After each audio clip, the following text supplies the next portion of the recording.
Married for half a year, I still don't have the right to open the door to my own house. My husband said the lock was being repaired. I believed him. Until Valentine's Day, when I discovered my in-laws and sister-in-law all had keys to my apartment. I stayed quiet, didn't expose that lie, until the day he desperately begged me. If you've ever been in a relationship where the door seems to open only one way, stick around to hear the rest of this story. Before continuing, hit subscribe, because this isn't just about a door, it's about the limits women often set for themselves. Valentine's Day this year fell on a Tuesday. My boss, David, with his silver beard and rare smile, suddenly felt generous and announced the whole office could leave early to enjoy the holiday. I grabbed my handbag, squeezed into the elevator down to the garage, heart light like a kid getting out of school early. The car purred smoothly over the Brooklyn Bridge. The radio played an old version of My Funny Valentine, and I smiled, thinking I'd cook truffle mushroom risotto, Ethan's favorite dish, then curl up with him for some cheesy rom-com. At the front door, it suddenly hit me. I couldn't open it. I'd come home too early. The system hadn't registered me yet. I was about to wander over to the Starbucks on the corner to wait for him to get off work when loud EDM music blasted from the crack in the door. My heart skipped. Maybe Ethan got off early too. I rang the doorbell repeatedly, giddy like a kid waiting for a gift. The door opened. Not Ethan. It was Megan Carter, my sister-in-law, in tight neon workout clothes, hair pulled into a high ponytail, scowling like I'd interrupted her mid-squat. She glanced me up and down, didn't bother to say hi, just huffed and turned sharply into the living room. On the TV, a workout video bounced along, the trainer yelling, "One more rep!" Megan's white Nike Air Force Ones, brand new, were on the floor, still tagged at $180, the same pair I had just unboxed yesterday. I stood frozen at the door. Megan kept dancing to the music, sweat on her brow, as if I were the intruder here. "You dropped by unannounced? Did Mom come with you?" I tried to sound polite, even though my throat tightened. Megan stopped mid-rep, spun around, her eyes blazing. "Unannounced? This is my brother's house. I come and go as I please. What, I need your permission now?" Her voice was sharp as a razor, each word cutting the air. I was speechless. For the past 6 months, I'd grown used to Megan's passive-aggressive tone, like the whole world owed her an apology. Ethan always said, "She only feels close to family, don't take it personally." Close? She'd never once smiled at me. Not wanting to argue, I turned to head into the bedroom. A quick glance at the coffee table stopped me cold. The limited edition Valentine's snack pack I ordered from Amazon, still sealed this morning, was now torn open, red Oreo cookie crumbs everywhere, melted Lindt chocolate smeared across the oak coffee table Ethan was so proud to have bought at an antique fair. Every time Megan came over, it was like this. She raided the fridge, the shoe rack, grabbed whatever she fancied, never once asked, and left behind a battlefield for me to clean. I was scanning the room, trying to swallow my anger, when my eyes stopped at a small object on the table. An August key fob, shiny black silver logo, dangling from a baby pink teddy bear keychain. My heart dropped. Ethan had bragged, "Top of the line, smart lock. Only allows 2 admins, me and Mom. But this key clearly didn't belong to his mother." "What are you staring at?" Megan snapped, her shrill voice louder than the music. "You mad about some snacks?" "This is my brother's house. His stuff is mine too. I eat what I want." She stormed over, snatched the key fob from my hand, stuffed it into her bag. Her eyes flashed with panic for a split second, just enough for me to notice. "You're way too nosy." "Didn't anyone teach you not to touch other people's things?" My chest felt like it was sinking under rocks. I was about to ask more, but the front door opened again. My father-in-law, Henry Carter, walked in, cashmere coat dusted with melting snowflakes. He looked startled to see me, blinking rapidly like a broken camera. In a split second, he pulled his hand out of his pocket, the gleam of a key fob under the chandelier, tied with a bright red string, nothing like the kind my mother-in-law would ever use. He quickly shoved it back in, forced a smile. "Susan, you're home early." His voice cracked like an actor forgetting his lines. Blood rushed to my face. The feeling of being deceived by the entire Carter family, of being treated like a threat, wrapped around me like a noose. I bit my lip until it burned. "Yes, Dad, just got home." Pretending I saw nothing, I headed quickly to the bedroom and shut the door. The EDM music still thumped outside, Megan's voice giggling with her dad, sweeter than I'd ever heard her sound with me. I closed my eyes, breath ragged. This Valentine's Day, it turned out, the biggest gift I received was the truth. In this house, I was the only one without the right to unlock the door. Hot tears rolled down my cheeks, dripping onto the collar of the silk blouse I'd carefully picked out this morning, thinking tonight would be romantic. Turns out, it wasn't just Ethan and my mother-in-law who had a key. My father-in-law had one. Megan had one. Half a year into this marriage, in this house, the only person without access was the wife. I slumped onto the edge of the bed, gripping my phone tightly. The lock screen was still our wedding photo, Ethan smiling brightly, arms around my waist, framed by a cloud of pure white baby's breath. Ridiculous. No one would believe it if I said it out loud. The wife who doesn't have a key to her own home.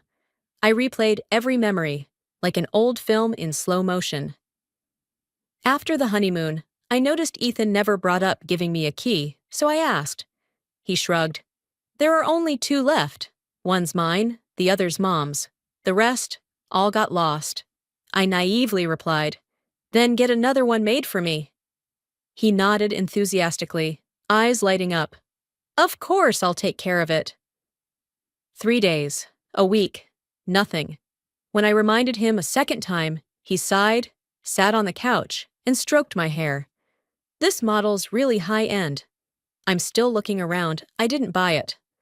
I took a photo of the QR code, went hunting through Best Buy, Apple Store, finally found a shop in Queens.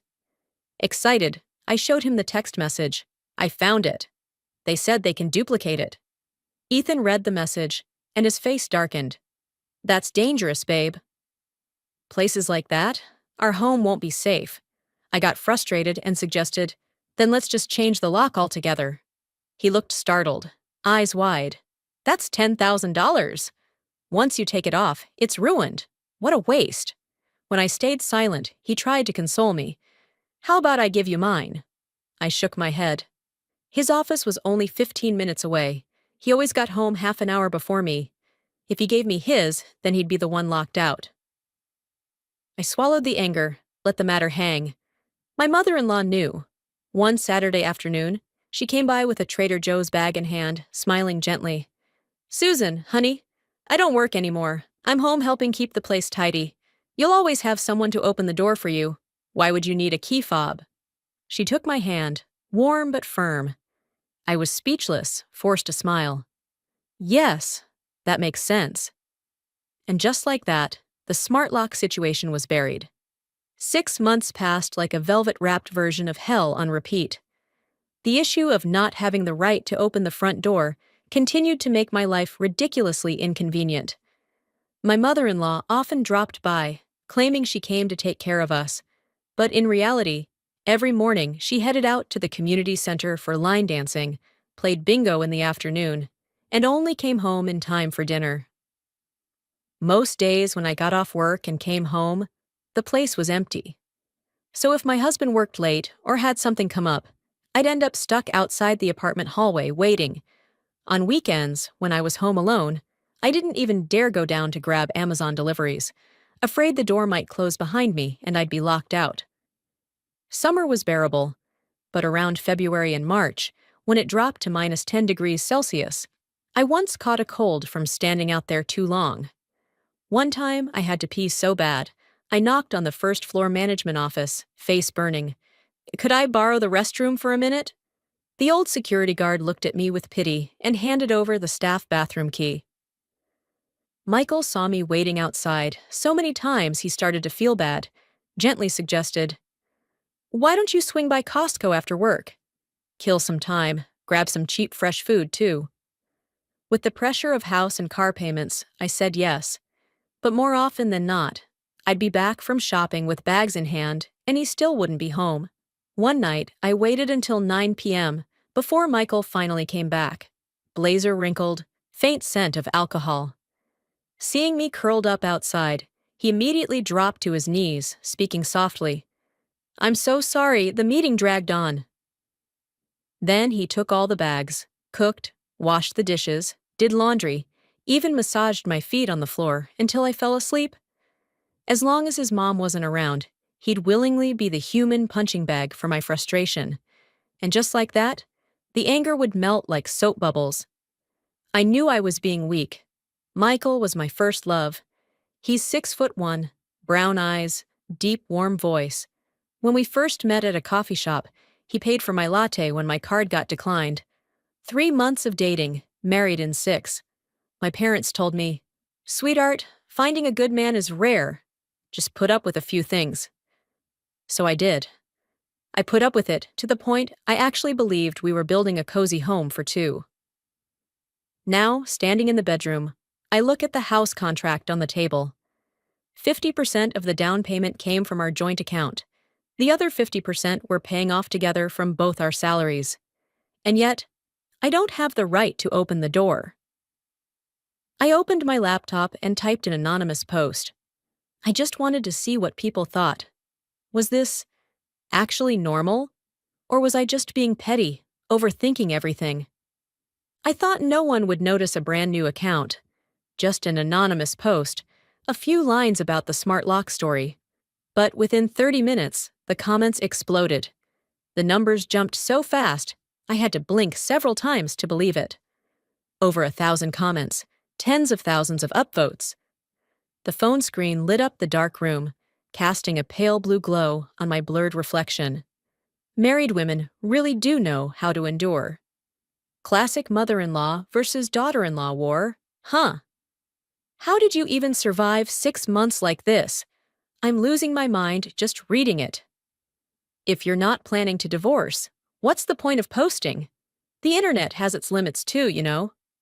If I were you, I'd call a locksmith and smash that smart lock. Then I'd be the only one with access. And amid the thousands of fiery replies, one comment made me sit still for a long time. "Hey girl, you're still a newlywed. You haven't realized it yet. This is how he sets the rules. Trust me, this won't be the only thing they're hiding." I kept staring at that sentence, like someone had pulled back a curtain inside my head. The smart lock thing had just made me feel cold inside. But after reading that, I started remembering all the little details, all the seemingly insignificant things that, in hindsight, all carried the same scent. Control. Like the time we renovated the new place. Back then, we had just paid off the apartment, and my mother-in-law offered to stay and oversee the work, telling us to just focus on our jobs. I was touched. Thought I'd lucked out with a good mother-in-law. A month later, I came back from a work trip, opened the door, and didn't even recognize my own apartment. The white walls were painted beige. The open kitchen turned into a closed one. The professional design we paid for had been completely erased. I sighed to my husband. My mother-in-law teared up. "Sweetheart, I'm old. Those blueprints made my eyes spin." I saw a neighbor's place done like this and told the workers to follow that style. The neighbors were a 60-something couple. Their habits, lighting preferences, aesthetic, everything was different. But I stayed silent. We weren't married yet, and I didn't want to cause conflict. Then came the furniture. I had made plans to go shopping with Michael on the weekend, but when I came home, everything was already there. Dark brown furniture, floral green curtains, pink lacy bedding. Our modern minimalist apartment looked like a throwback rental from an 80s drama. I stood in the living room, breathing deep to stop myself from crying. My mother-in-law rushed to explain, "I just wanted to surprise you. The store downstairs had a 50% off sale, and I thought the style matched our home, so I bought it. I didn't think you'd hate it." Watching her cry, I softened. I thought, well, she paid for it. It's her gift. But that evening, during dinner, Michael slipped up. Mom told me to transfer the money early to catch the deal. I froze. So the furniture was paid for by him, by us. Megan, my sister-in-law, added casually, "You two live here. Who else is going to pay for the furniture?" Her words were like a fine, sharp blade. I forced a smile and swallowed it all.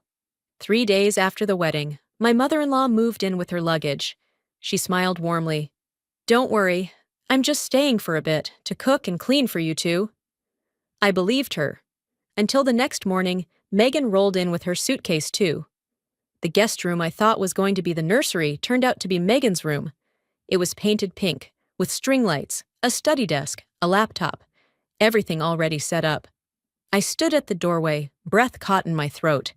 Megan saw my face and snapped, "Who are you making that face at?" "This is my brother's house. He paid half.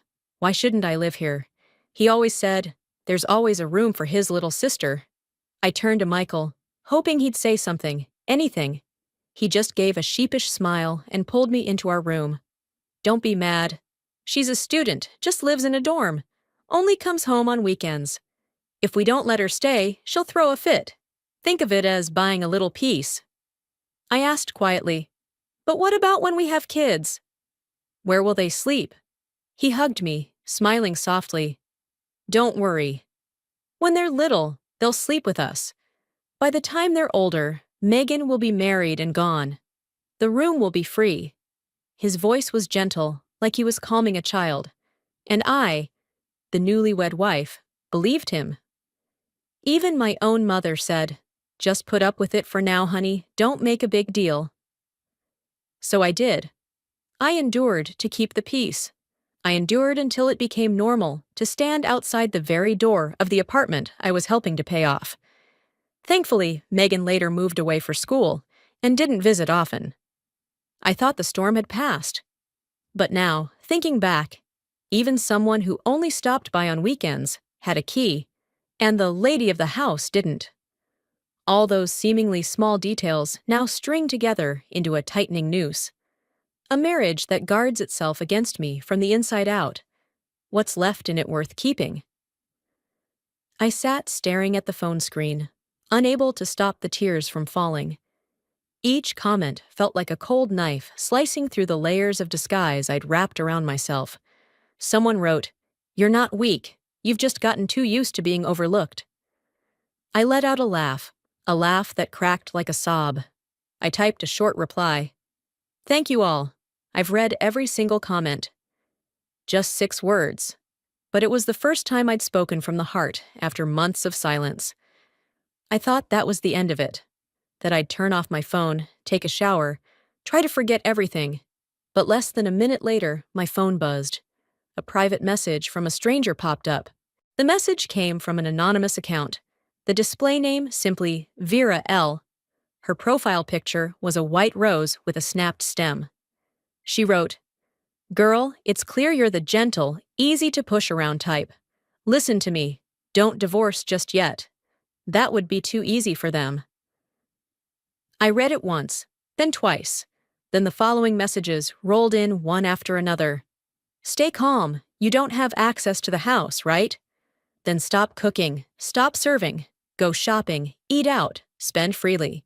If you like clothes, bags, jewelry, buy them. Eat whatever you want. Spend your husband's money. Enjoy it. If he dares to complain, just sigh and say, 'I couldn't get into the house,' and see what he does about it. The point is, strip him bare first, then divorce later. Who knows, you might discover more surprises." And finally, one chilling line made me shiver. "Oh, and delete that post. Algorithms are smart now. What if someone in his family sees it?" I kept rereading the stranger's message. I don't know why, but in the -10 degrees Celsius night, each word felt like fire, slipping into my chest, igniting the frustration I'd been burying for months.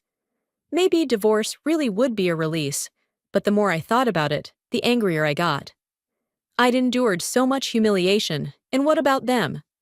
They got to keep living, eating, laughing in a house I paid half for. If I walked away, all they had to do was lock the door and pretend I never existed. I pictured my mother-in-law shrugging and saying to someone, "It's nothing. Just tell Michael to get the girl a new key fob." They'd all laugh, and dinner would go on. The image made me grip my phone so tightly, my knuckles turned white. If they thought I was gentle, easy to appease, then fine, I'd stay that way. The only difference was this time, I'd play by my rules. I hid the post, washed my face, dried my tears in the mirror, and tried to fix my expression like nothing had happened. The face staring back at me was still Susan. Gentle smile, soft eyes. I took a deep breath, opened the door, and stepped into the living room. My father-in-law and Megan were sprawled across the sofa, eyes glued to their phones, laughter mixing with video sounds. Just as I stepped out, the front door opened. As expected, my mother-in-law. She turned the key and walked in like it was her own house, not bothering to knock. The hallway light cast a glossy sheen across the floor, and her shadow stretched long, stronger than anything I'd ever had in this home. "Is it dinner time yet? I had such good luck today. Won several rounds of bingo," she said, cheerfully unwinding her scarf as she walked straight to the kitchen. But when she saw the kitchen untouched, stove cold, pots empty, utensils dry, she froze for half a second. I saw the flicker of confusion cross her face before she forced a gentle smile. "Susan, what's for dinner tonight, dear?" "It's rare we're all here. That beef hot pot you made the other day was so good, I'm still craving it." I smiled, voice steady. "Mom, I'm a bit tired. My boss let me off early, so I didn't get to swing by Costco. Maybe when Michael gets home, we can go out to eat." My tone was even, not a tremble in it. My sister-in-law didn't even look up, voice sharp. "You were perfectly fine in the room earlier. How long have you been slacking off now to suddenly say you're tired?" I looked at her, still calmly. "But you're working out so hard. You're in better shape than I am. Why don't you cook tonight?" Megan scoffed, eyes still glued to her phone.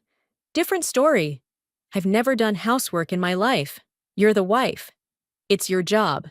Her voice was cold, crisp, like a needle jabbing a half-healed wound. I pressed my lips together, trying to hold back the trembling in my chest. "Okay, stop arguing," my mother-in-law cut in, voice soft, but her eyes never left the fridge. "If Susan's tired today, let her rest. She still has work tomorrow. Eating out isn't hygienic anyway. I'll cook." I stood still, watching her bend down to rummage through the fridge. Glass jars clinked. She pulled out God knows how old dried meat and leftover sausages, laid them out on the counter, muttering, "Just something simple. Don't want it to go to waste." I watched, throat tight. Dinner went on like usual. 4 people, 1 table, them chatting and laughing away. I sat silently, picking at a few cold greens, the taste flat as water. Their conversations flew past me, never touching me. No one asked me anything. No one even acknowledged I was there. Even Michael, when he got home, didn't notice anything different. He set down his briefcase, kissed my cheek out of habit, and jumped right into their stories, laughing as he talked about work. I washed the dishes, listening to them talk about vacations, about Megan's upcoming job offer. Nothing that had anything to do with me. That night, after everyone had gone to bed, I casually asked, "Hey, why did we lose the key fob?" "It's kind of important, isn't it?" Michael was just crawling into bed, but froze for a moment, blinked, then smiled. "Oh, back then Mom was worried it'd get lost, so she kept it safe, probably forgot where she put it. Old people, you know, it happens. Hey, honey, you're not still thinking about that smart lock, are you? It's been half a year. We've been doing fine, haven't we?" Doing fine. He said it in that same soothing tone one uses to calm a child from a nightmare. I looked at him, the man I once loved with everything in me, still able to lie so effortlessly. No hesitation, no change in tone. When I stayed silent, Michael Carter, as usual, pulled me into an embrace, trying to use intimacy to make it all go away. I gently turned my back to him and whispered, "I'm tired."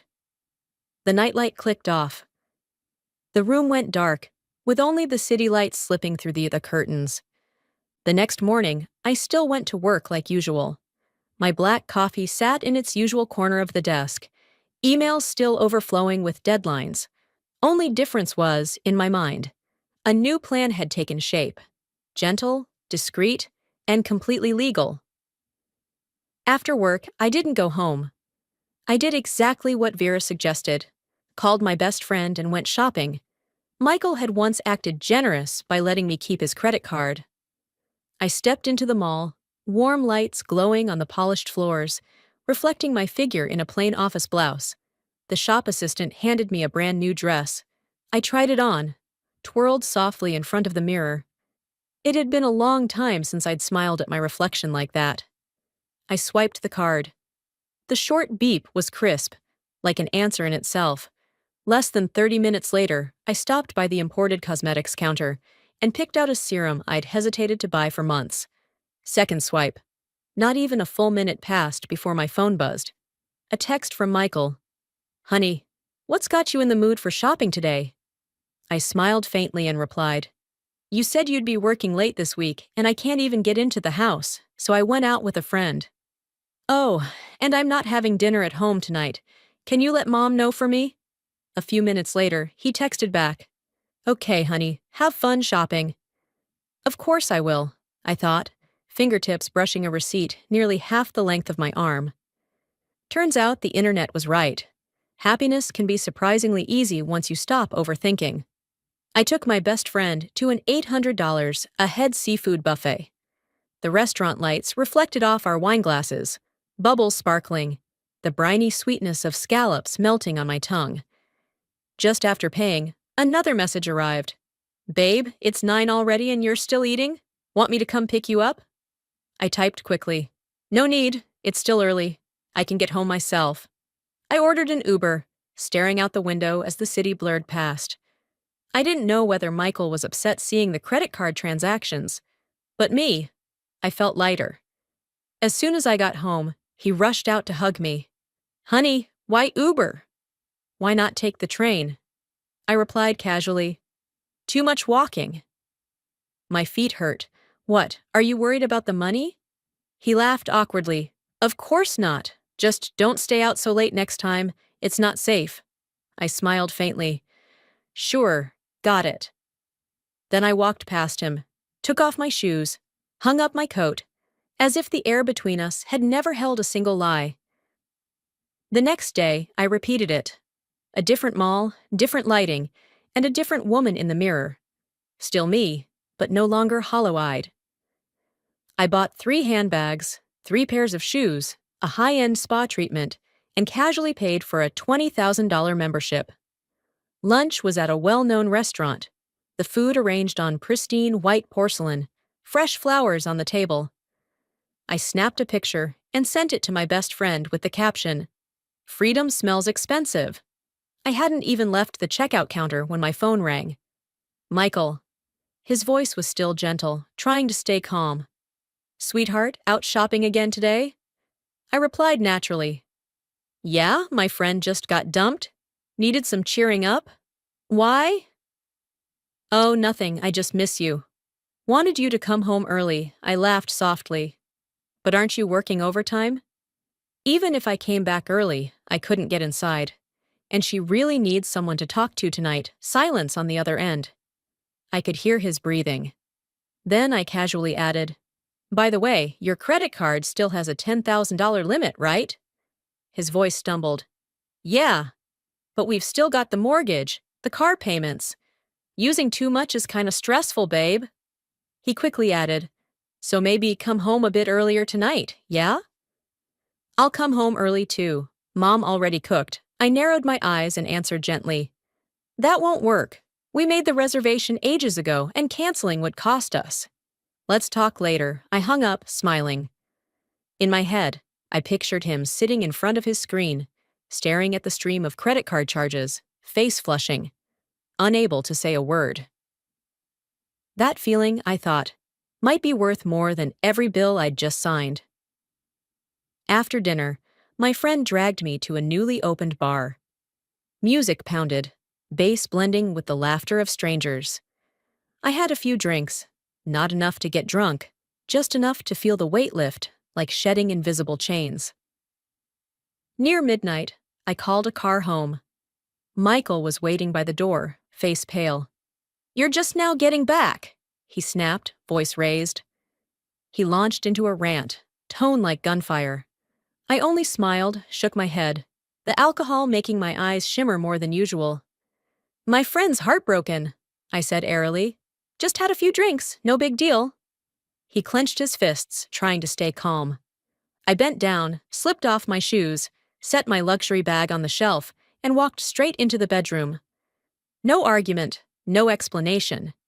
Just left behind the scent of a new perfume, the kind that, from now on, every time he smells it, will remind him how I started spending his money the same way he spent my trust.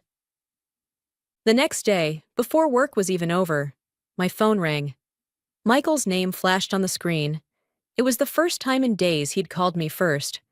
"Babe, can you come home early today? I'm not working late anymore. It's been days since we've had dinner together. Maybe you could swing by Costco and grab some beef. I've been craving your beef stew." His voice was soft, pretending like nothing had happened. I tilted my head slightly, glanced at the clock, then answered slowly. "Oh? Why didn't you say something earlier?" I figured even if I got home early, I couldn't get in anyway. So I already made plans with 2 coworkers to see a movie. Canceling now would be awkward silence on the other end. He paused for a few seconds, then changed tone. "Well, just don't stay out too late after the movie, okay?" "It's not safe," I smiled. After hanging up, I immediately booked 4 VIP luxury cinema tickets, the kind with reclining leather seats and food service. Once I'd paid, I put my phone on silent and tossed it in my purse, letting the world ring all it wanted. I wanted to feel what it was like to be a free woman, even if just temporarily. Late that night, I unlocked the front door and stepped inside. Michael and his mother were sitting stiffly on the couch, faces dark like a brewing storm. "What's wrong with you?" I called. "You didn't pick up, didn't reply to my texts." His voice was no longer gentle, sharp, tight, like it could snap any second. I feigned surprise, took off my coat, and smiled. "Oh, sorry, babe. My phone died. I told you I was going to the movies, remember? Just got out, now I pulled out the tickets and placed them on the table." Michael fell silent, lips pressed tight. His anger looked ready to explode at the tiniest spark. My mother-in-law stood up.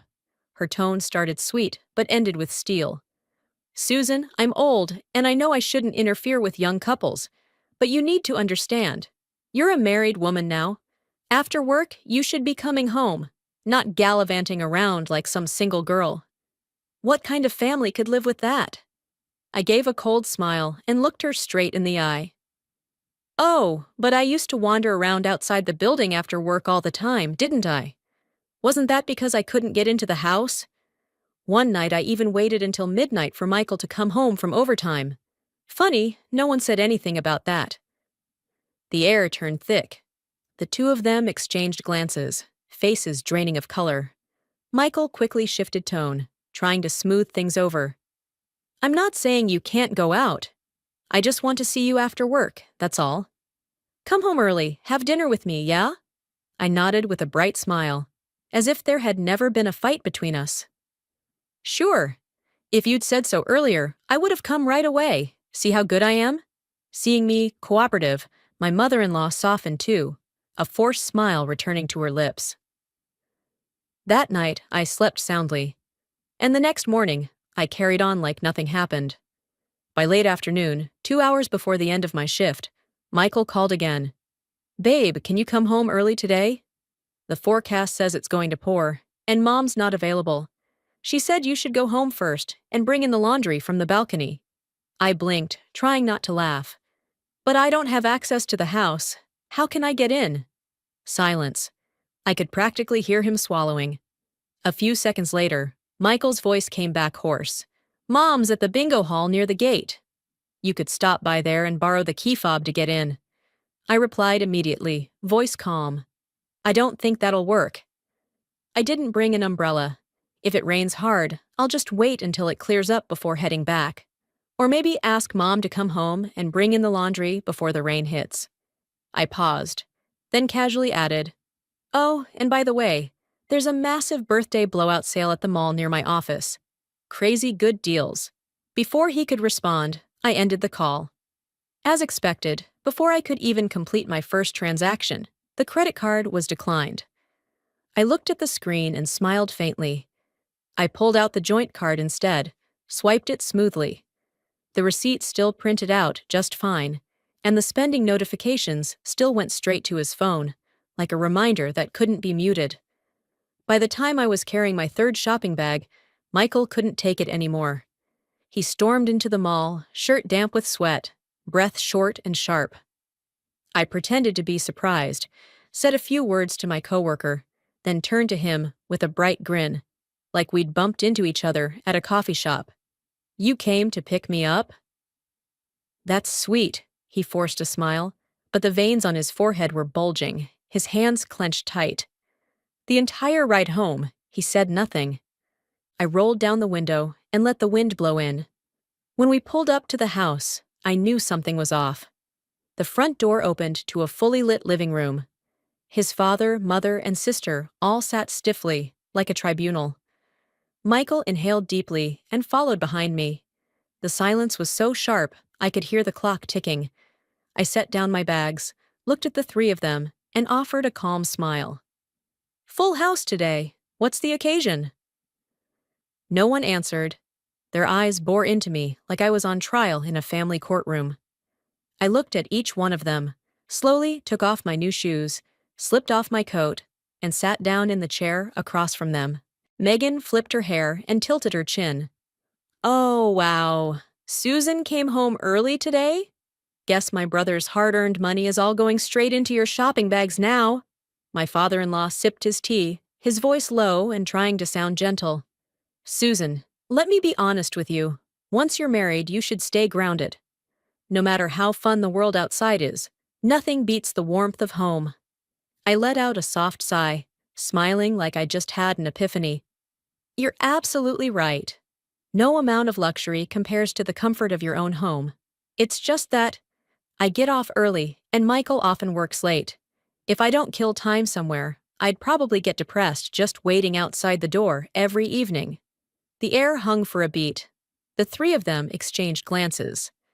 My mother-in-law gave a strained smile, her sugar-coated tone barely hiding the sting beneath. "But sweetie, that still doesn't mean you should be spending money like that." Megan rolled her eyes, tapping her freshly painted nails against her phone case. "What kind of wife doesn't even show up at home most days?" I feigned a look of revelation. "You're right. This really is serious." Just then, my mother-in-law cut in, offering to stay home from now on to wait for me. I nodded obediently. The three of them exchanged another glance. I lowered my head to hide a smile. How ridiculous. They'd rather let me burn money outside than hand me a key. The next day after work, I didn't go to the mall, didn't go to the spa, didn't hit the bar. I wore soft sneakers and took a long walk around the apartment complex. I greeted the doorman first, then asked the building manager about the bougainvillea in the courtyard, helped an elderly lady push her cart up the stairs. I spoke just loud enough, friendly enough, for those nosy ears nearby to accidentally overhear. "Our place is just average, really. But I get home early and can't get in, so thank goodness for everyone here chatting with me. It makes the cold evenings easier." An hour later, that breeze carried my story down every hallway and pinged into every neighborhood group chat. Rolling laugh stickers, angry face emojis, a few "OMG, can you believe it?" All of it. By the time the garden lights turned amber, I strolled back upstairs, right as Michael got home.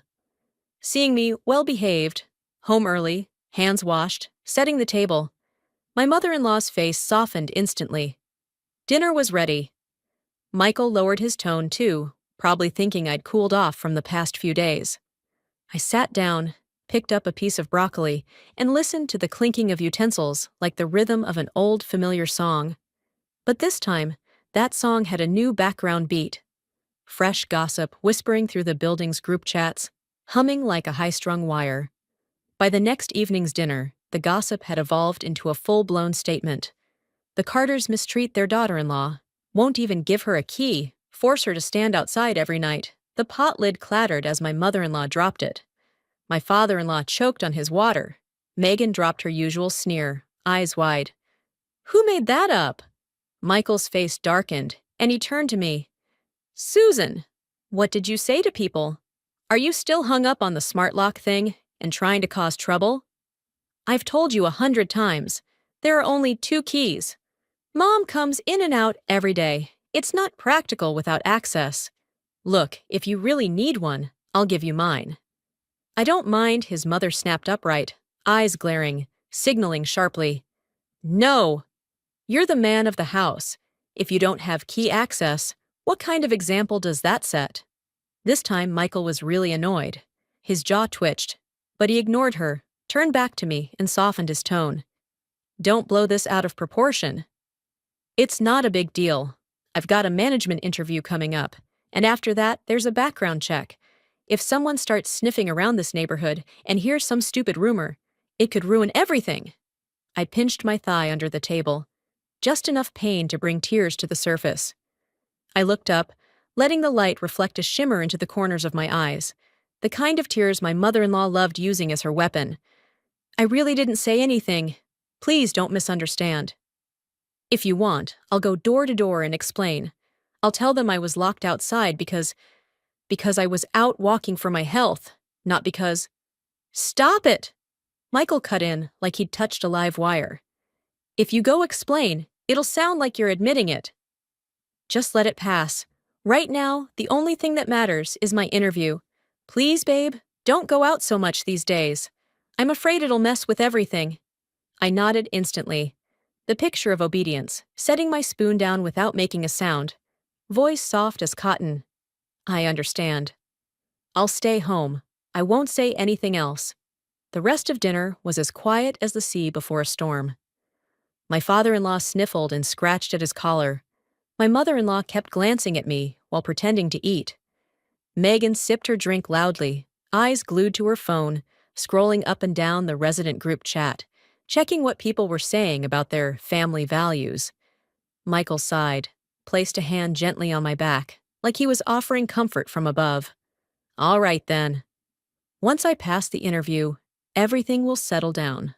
I smiled, bowed my head, and let my smile disappear into the soup bowl. The whole story was buried again. And the house key, of course, was never mentioned. But bad news spreads faster than the wind. In less than a week, everywhere my mother-in-law went, people were whispering. At the supermarket, she overheard murmurs behind her back. "That's the family, the one where the daughter-in-law isn't allowed to have a house key." My father-in-law, who always cared about appearances, couldn't handle the stares from the neighbors and moved out to the suburbs, claiming the air's fresher out there. My sister-in-law was too embarrassed to show her face, hid out at a friend's place, and only came back occasionally to grab things. Only my mother-in-law remained steadfast, insisting she had to stay to help take care of us. But she was sly too. Once her reputation in the building was in shambles, she simply shifted territory to the next complex over, where she still went line dancing in the mornings and played bingo in the afternoons, laughing and chatting like nothing had ever happened. I watched her and felt both amused and unnerved. Her ability to adapt was truly impressive. Then came the day of Michael's bank management interview. It was scheduled for Saturday morning. For days beforehand, my mother-in-law had been carefully ironing his new suit, pressing every sleeve seam, spraying it with cologne. That morning, he got up early, hair slicked back, tie straightened, face glowing with confidence. Before he left, he stood in the living room and declared like he was giving a speech. "Mom, honey, after 2 years of hard work, today's the moment that matters. But I've got complete faith. Just wait for the good news." I looked at him, smiled sweetly. eyes full of admiration, making sure he saw the supportive wife image he so craved. He beamed, proud. My mother-in-law clutched his hand emotionally, her voice catching. "Michael, you're the pride of this family. I'll cook a big dinner tonight to celebrate." After that overly dramatic mother-son bonding scene, Michael left in his suit, and my mother-in-law gleefully headed off for an outdoor team building picnic with her dance crew. Once the door shut, the house went quiet. Just the ticking of the clock and the lingering scent of fabric softener in the air. I was about to head upstairs to change when I noticed a strange piece of paper on the vanity. I walked over, looked closer, and nearly laughed. It was Michael's bank development plan, the document he absolutely needed for the interview. If he forgot it, his promotion would be canceled entirely. I sat down, chin in hand, reading each line, an indescribable feeling swelling in my chest. Something so important, and he forgot it. The bank was 30 minutes away. If he realized soon enough, he could still make it. But just a few minutes late, and everything would collapse. I looked at the clock. 7:35. His interview was at 8:10. I smiled gently, stood up, and walked out with my bag. At 8:02, my phone rang. I didn't even need to check. Michael's panicked voice burst through. "Honey!" I left the document at home. "Please bring it. Quick, I'm running out of time." He barked the command without the slightest concern that I was on my way to catch the subway for work. I feigned confusion. "How? Didn't you pack it in your bag? Must be in there somewhere." "No!" "I'm sure. I checked it 3 times, but I must have left it on the vanity when I went to the bathroom." His voice was frantic, gasping for air. I answered quickly, acting flustered. Okay, don't worry, I'll turn back now." I was just waiting for the train.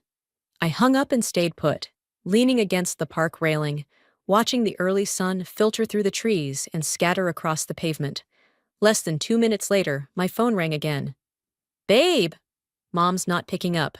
She probably left her phone on silent again. "Please take an Uber home and bring it here. Otherwise, I'm doomed."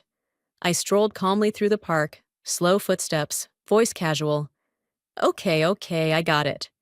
On the other end, I heard him suck in air like he was burning up. From that point, the messages flooded in. "Where are you now?" "Hurry, 15 minutes left." I begged them to wait a bit.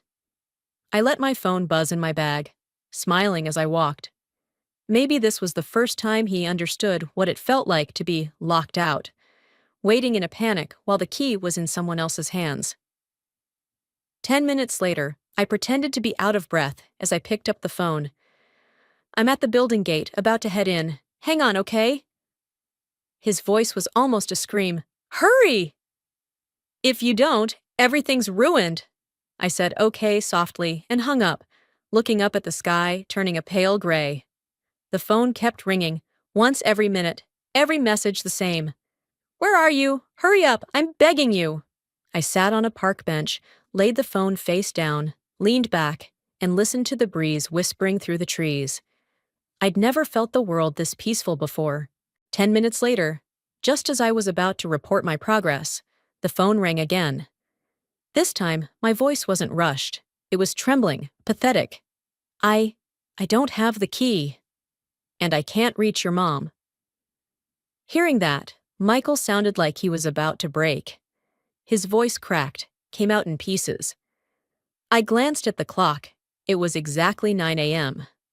That was it. The interview was over before it even began. I gave a faint smile, stood up, and called a locksmith. That smart lock hadn't opened anything in months, except for their collective arrogance. Near noon, Michael finally dragged himself home. His tie was crooked, shirt wrinkled, eyes bloodshot. The moment he stepped in and saw the empty space where the smart lock used to be, he let out a dry laugh. A bitter, exhausted, hollow laugh. The packet of documents still sat untouched on the table. He collapsed onto the bed, face buried in a pillow, saying nothing, not even looking at anyone. I stood quietly by the doorway, not with pity, just relief. In the afternoon, my mother-in-law returned from her team-building session, hands full of groceries, beaming. Michael, I got everything we need for tonight's party to celebrate your promotion. But the laughter died the second she saw the scene. Door lock sawed off, sun collapsed. Where were you? Michael roared, voice breaking like shattering glass. I called you over and over. Why didn't you pick up? Do you have any idea how badly you ruined my day today? She froze, clutching the plastic bag so tightly the crinkling echoed in the silence. When I explained what had happened that morning, she dropped to the floor, face pale as paper. But Michael didn't hold back. His rage burst like a dam. Enough! This is all your fault. Why do you always meddle in our lives? If it weren't for you, I'd have made it today. Do you even understand how long I worked for this? And why the hell didn't you let me give her a key? This house belongs to both of us. The veins in his forehead bulged. His voice warped. My mother-in-law trembled, spoke in despair. I just wanted what's best for you. I wanted her to know who really holds power in this house. Once she gives birth, then she'll truly be part of the Carter family. I stood there silently for a moment, then laughed. A dry, echoing laugh that made the whole room fall silent. I slowly stepped forward, my voice calm. Michael, let's get a divorce. He whipped around, eyes wide like I'd lost my mind. Just because I missed one interview, you want a divorce? Susan, are you really that shallow? I looked him straight in the eyes, voice cold as steel. Michael, drop the act. There are several key fobs in this house, so why was I the only one without one? Did you think I was that stupid? Both he and his mother froze. She stammered. Susan, don't overthink this. I just found the extra key fob recently. If you'd just asked me, of course I would have given it to you. I let out a bitter chuckle. I'm not deaf. I heard everything Michael roared, stepped toward me, grabbed my shoulders and shook me. You knew about the smart lock all along, didn't you? Why didn't you say something sooner? If you'd just asked earlier, I wouldn't have missed my interview. You ruined everything. His eyes were red, breath hot against my face. I pushed him off, voice sharp as iron. Don't you dare blame me. You just want to shift your failure onto someone else so you can feel better, right? Forget the smart lock. What about this house? Every renovation, every piece of furniture, every little detail. Did you ever ask what I wanted? Have you ever once respected me? The nails randomly stuck into the walls, the hooks all over the kitchen, the leaky bucket you never replaced, your relatives going through my stuff without asking. Every bit of it suffocates me. I'm done. I turned and walked out. The door clicked shut behind me, quiet as the final breath of a dying marriage. I'd already packed my most important belongings that morning, right after the locksmith left. A small moving truck waited downstairs. The driver helped load my suitcase, sunlight glinting off the side of the van. When Michael got home, he was too consumed by despair to notice the empty closet. When I walked out, they still hadn't reacted. I didn't look back. I didn't need to. That night, Michael called endlessly, messages flooding the screen. I'm sorry, please come home. Mom was wrong, I was wrong. But I'd blocked him. I handed the divorce proceedings to my lawyer. No yelling, no crying. I signed each page calmly, like crossing out a useless clause in an old contract. After that, he lost his mind, showed up at my office, hunted down my best friend. But it was useless. I'd already requested an overseas assignment for 6 months, with leave tacked on. I left without a word, like I'd never existed in their world. I refused to meet, refused to reconcile, even ignored my own parents' advice. After a lifetime of being their doormat, this was the first time I stood up straight. No grand reason, just that I realized, even a rented apartment gives me freedom. I can come home when I want, sleep as late as I like, clean, or leave the place messy without anyone commenting. I can blast music, order takeout at midnight, or hang pictures on the wall without asking permission. I don't have to read anyone's mood. I don't have to wait for anyone to unlock a door. That kind of freedom, simple as it is, feels extraordinary. I stood by the window in my new place, looking down at the street. The last light of day stretched across the tiles like a line of lipstick closing the final chapter. Wind brushed through my hair, carrying the scent of coffee from the cafe downstairs. I smiled. Some doors, only when they're locked shut, do you realize you've been standing outside them for far too long? And some lives, only when you finally walk away, do you actually begin to open.